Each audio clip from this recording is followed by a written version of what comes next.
Mr. Johnson says the mail has up remnants of my Scottish break, so back in Chequers and in a thoroughly homicidal mood. We need a plan for the Department of Education. Communication between him and Mr. Kane and you at the bottom of the page. You say this at 12:20. If I have to come back to Helen's bullshit PET, what's that, propriety and ethics, designed to waste huge amounts of my time so I can't spend it on other stuff, I'll personally handcuff her and escort her from the building. Had you got form, Mr. Cummings, for arranging for people to be escorted from number 10 before? You shouldn't believe everything you read in the newspapers. That story is not accurate. I don't care how it's done, but that woman must be out of our hair. We cannot keep dealing with this horrific meltdown of the British state while dodging stilettos from that. We got to get Helen out of cab off. She's f***ing up Frosty. She's f***ing up me and Case. She's trying to get Spads fired and cause trouble on multiple fronts. Can we get her in Monday for chat re her moving to community local government or DFT Department for Trade? We need her out ASAP, building millions of lovely houses. Was that aggressive and foul-mouthed and misogynistic approach the correct way to manage fellow professionals?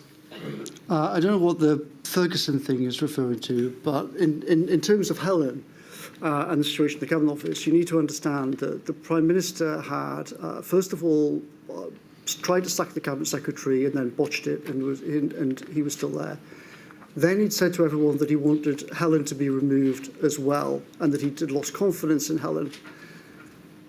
The new Cabinet Secretary had said that he wanted to have the authority to change both the PPS and choose his deputy, i.e. Helen.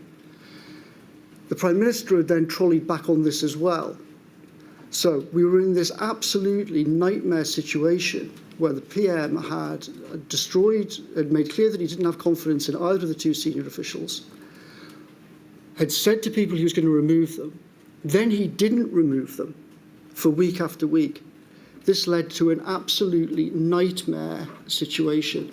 Now, my language about Helen is, the language is obviously appalling, and actually I got on well with Helen at a personal level. But 1,000 times worse than my bad language is the underlying issue at stake, that we had a Cabinet Office system that had completely melted, and the Prime Minister had half begun the process of changing the senior management and then stopped.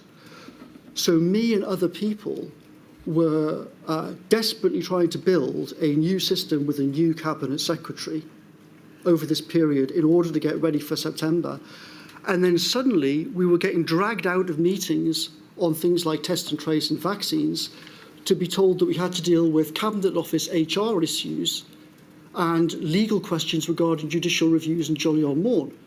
This is, I mean, Kafkaesque nightmare doesn't even begin to explain it. So I apologise for my language towards Helen, but 1,000 times worse than my language was the underlying insanity of the situation in number 10.